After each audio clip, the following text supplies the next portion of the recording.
J'ai revu Avatar dans l'optique de voir sa suite au cinéma, Avatar 2, La Voix de l'eau. Je l'avais vu à sa sortie au ciné en 2009 et à l'époque j'avais trouvé ce film techniquement fou.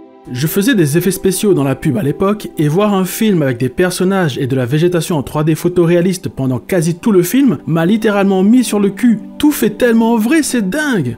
13 ans après, je suis toujours autant ébloui par ce film. Je l'ai regardé avec plaisir, même si le fait que j'avais encore en mémoire les gros moments du film m'a un peu cassé mon effet. Le scénario est plutôt bien écrit et assez efficace dans ses effets. Même si je me souvenais encore bien du film, j'ai été autant touché par les drames que vivaient les personnages qu'à l'époque, ce qui montre que le film est assez futé à ce niveau.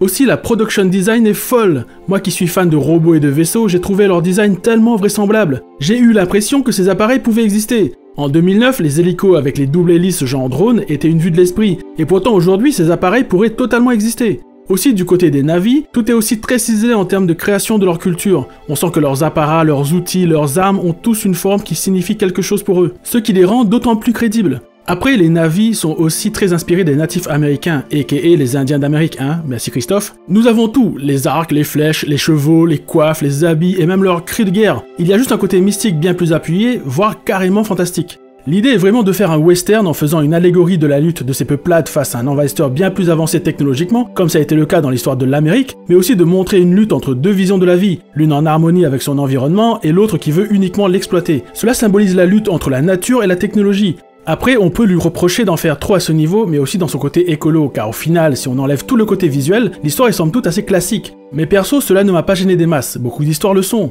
D'ailleurs, j'avais vu que des gens critiquaient le film pour ses similitudes avec Pocahontas. Alors oui, il y en a, tout comme avec Le Dernier Samouraï, Danse avec les loups, Le Nouveau Monde, Le Dernier des Mohicans. Bref, tous les films où un pauvre Pékin débarque dans une contrée inconnue et tombe amoureux de la jolie fille du chef du village autochtone du coin et qui doit ensuite se battre contre son camp. En gros, le scénario n'est pas nouveau, c'est clair. Mais pour moi, quasiment tous les films, si on gratte un peu la surface, on se rend compte que leurs mécanismes ou leurs concepts ont déjà été faits dans d'autres productions. Pour moi, tant que c'est bien fait et que je suis attaché aux personnages et que je ressens des émotions par rapport à ce qu'ils vivent, ça me va. Il y a aussi un concept super intéressant entre la perception du rêve et de la réalité qui est un peu abordé, mais qui pour moi aurait dû être un peu plus développé pour nous aider à plus appréhender ce que vit le protagoniste. Et pour finir, le méchant du film manque un poil d'épaisseur. Il est juste méchant, voire caricatural. Mais en même temps, il reste une némésis assez iconique pour son côté implacable. J'aurais juste aimé un peu plus de dilemme dans son développement. Mais malgré tout, Avatar est un film à voir pour ses visuels, sa production design et son histoire assez facile à suivre, même si certains concepts ne sont peut-être pas super subtils. Mais ce film aura marqué toute une génération et il continuera sûrement à en marquer d'autres.